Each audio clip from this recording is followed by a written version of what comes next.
नमस्कार दोस्तों, स्वागत है आपका हमारे चैनल गोविंद गोपाल में। फिर से एक बार दोस्तों, इस वीडियो में हम बात करेंगे सुप्रीम कोर्ट के फैसले को लेकर। जी हाँ, आज सुप्रीम कोर्ट का वो ऐतिहासिक फैसला आ गया जिससे फिर से एक बार 1 लाख परिवारों की आजीविका यानी कि रोजी रोटी बच गई। जी हाँ, पहले भी एक बार ऐसा हुआ था जब सुप्रीम कोर्ट पर लाखों लोगों की निगाहें टिकी हुई थी। 2017 की बात थी। उस समय शिक्षा मित्र सहायक अध्यापक थे और सुप्रीम कोर्ट में केस चल रहा था कि क्या शिक्षा मित्रों की नौकरी बच पाएगी या नहीं। लेकिन उस समय जितनी उम्मीदों से शिक्षा मित्रों ने सुप्रीम कोर्ट की ओर देखा था, परिणाम उनके लिए उतना अच्छा नहीं रहा। सुप्रीम कोर्ट से शिक्षा मित्रों का समायोजन निरस्त हुआ और वो वापस पुनः शिक्षा मित्र पद पर आए और उनको अगली 2 भर्तियों में मौका देने के लिए सुप्रीम कोर्ट ने राज्य सरकार को निर्देश दिए। भारांक देने के लिए भी कहा। तो ये सारी सुविधाएं तो मिली, लेकिन उनसे उनकी नौकरी कुछ नियमों की कमी की वजह से छीन ली गई।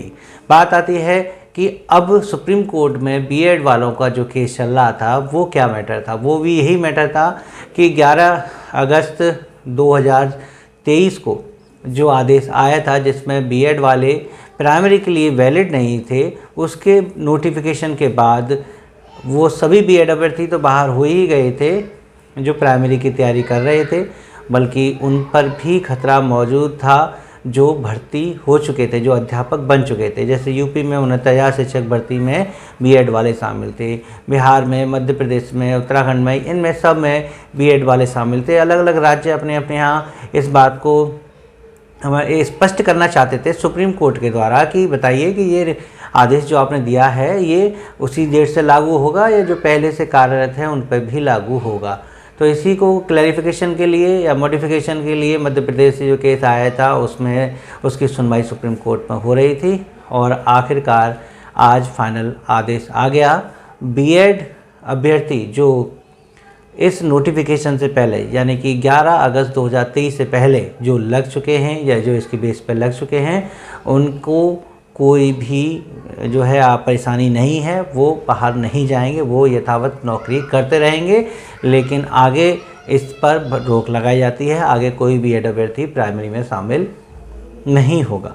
कुल मिला के 69,000 शिक्षक भर्ती में जो बीएड अभ्यर्थी इस समय जॉब कर रहे हैं उनकी नौकरी पूर्ण रूप से सुरक्षित हो गई है और ये उनके लिए बहुत अच्छी खबर है।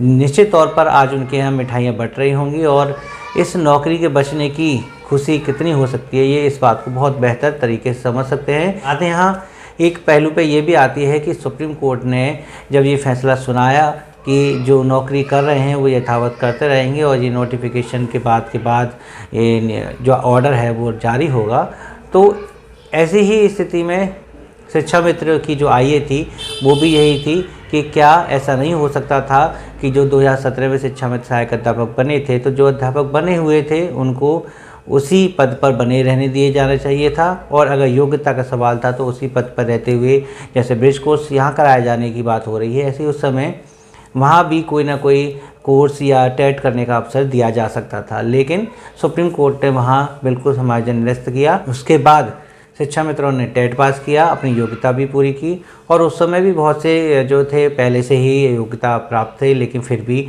सभी को एक समान मानते हुए सभी को समायोजन के पद से हटा दिया गया। तो यहाँ पर शिक्षा मित्र संघ के जो कुछ पदाधिकारी हैं, जो आम शिक्षा मित्र हैं, उनके मन में ये सवाल ज़रूर आएगा कि कहीं ना कहीं सुप्रीम कोर्ट की तरफ से ये एक दोहरा निर्णय है जहाँ एक बहुसंख्यक पद यानी यहाँ भी 1 लाख जो है परिवार प्रभावित हो रहे थे और इस मैटर में भी 1 लाख परिवार प्रभावित हो रहे थे, तो उसमें तो उनको कोई भी मौका नहीं दिया, लेकिन यहाँ पर उनको पूर्ण रूप से मौका दिया गया है। 2017 का जो समायोजन रद्द का जो आदेश था उसमें कई बिंदु हो सकते हैं। हो सकता है कि वहाँ भी यही बात कही गई थी कि वो अपात्र हैं और अयोग्य हैं और इस वजह से हम क्वालिटी एजुकेशन से समझौता नहीं कर सकते हैं और शिक्षा मित्रों का समायोजन निरस्त किया जा सकता है। यहाँ भी यही बात थी कि क्वालिटी एजुकेशन से जो है समझौता नहीं होगा, ये फिट टू कोर्स नहीं है बीएड अभ्यर्थी प्राइमरी के लिए और इसी वजह से सुप्रीम कोर्ट ने वो आदेश दिया था। लेकिन परिणाम आप देख रहे हैं, आपके सामने है। बीएड अभ्यर्थियों के लिए बहुत अच्छी खबर है, उन्होंने बहुत मेहनत की, वकील भी अच्छे हायर किए हैं।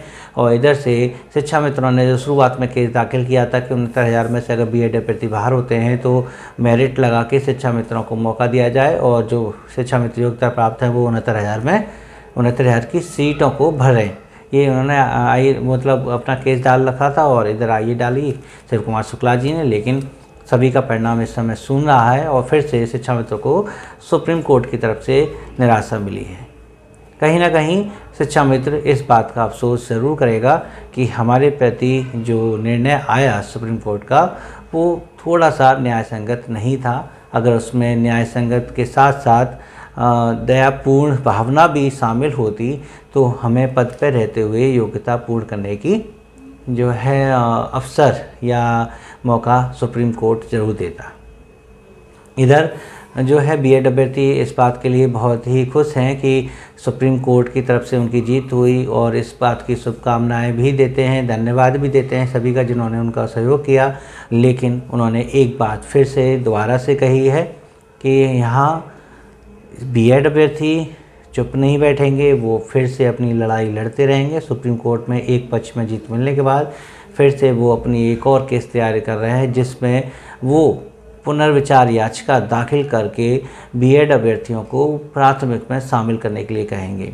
सुप्रीम कोर्ट में ये प्रावधान भी है जहां पुनर्विचार याचिका डाली जाती है कि जब उन्होंने भले ही ये आदेश दे दिया है कि सुप्रीम कोर्ट के द्वारा ये आदेश आ चुका है कि बीएड प्राइमरी के लिए योग्य नहीं है, तो इसी बात का पुनर्विचार करके बीएड अभ्यर्थी अपने आप को प्राथमिक में शामिल करवाएंगे। वो एक केस डालेंगे, इस याचिका को डालेंगे और इसकी सुनवाई फिर से शुरू करवाएंगे ताकि जो चयनित बीएड अभ्यर्थी थे उनके लिए तो आज खुशी का दिन है, लेकिन जो बीएड कर चुके हैं और चयन होना चाहते हैं प्राथमिक में, उनके लिए वो लड़ाई लड़ सकें। तो उनकी एक लंबी योजना है, लेकिन शायद शिक्षा मित्र अब कोर्ट की तरफ मुँह भी नहीं करेगा क्योंकि उसे पता है कि शायद अब इस किसी भी प्रकार का कोई भी न्याय शिक्षा मित्रों को कोर्ट से मिल पाएगा। इसलिए फिर से चुनाव आचार संहिता ख़त्म होने के बाद, इलेक्शन ख़त्म होने के बाद संगठन जो है सरकार से वार्ता करेगा और उनकी समस्या को निस्तारण के लिए जो कमेटी बनी हुई थी उसकी रिपोर्ट आने का इंतजार करेगा कि उसमें शिक्षा मित्रों के लिए क्या विकल्प है, क्या मानदेय वृद्धि है, क्या स्थायीकरण है या क्या मूल विद्यालय वापसी है। ये आने वाला वक्त ही बता पाएगा। लेकिन सहयोग के लिए शिव कुमार शुक्ला जी ने खूब कहा शिक्षा मित्रों से, सहयोग मिला भी होगा, वकील भी उन्होंने हायर किए हैं, लेकिन अब शायद आगे ऐसी उम्मीद नहीं लगती है कि सुप्रीम कोर्ट से या किसी भी कोर्ट से शिक्षा मित्र कोई केस लड़े और अपने लिए न्याय की उम्मीद करे। लेकिन हम फिर भी ये कहेंगे हिम्मत तो कभी हारनी ही नहीं चाहिए, आखिरी दम तक इंसान लड़ता है, संघर्ष करता है और यही जीवन है। तो इसलिए अपने संघर्ष को बनाए रखिए और यहाँ से नहीं तो सरकार से सही, सरकार से ही शिक्षा मित्र न्याय प्राप्त करेगा और एक सम्मानजनक वेतन या सम्मानजनक मानदेय, स्थायीकरण, कुछ ना कुछ अनोखा उपहार जरूर वो सरकार से प्राप्त करेगा। इसके लिए आपको संगठन पर अभी और विश्वास करना होगा, उसके साथ जुड़े रहना होगा। लेकिन ये प्रार्थना करेंगे, आशा करेंगे, उम्मीद करेंगे कि सबके साथ बेहतर हो, सबको रोज़गार मिले, सबको अच्छा हो, ताकि सभी अपनी आवश्यकताओं को ज़िंदगी में पूरा कर सकें, अच्छा पालन पोषण कर सकें, बच्चों का अच्छी एजुकेशन दे सकें। यही प्रार्थना है, यही आशा है और हमें ये भी उम्मीद है कि आप प्लीज़ हमारे चैनल को सपोर्ट करने के लिए इसे सब्सक्राइब भी करेंगे, वीडियो को लाइक भी करेंगे और शेयर करेंगे। तो चलिए मिलते हैं अगली वीडियो में ऐसी कुछ अपडेट के साथ। तब तक के लिए नमस्कार, जय हिंद।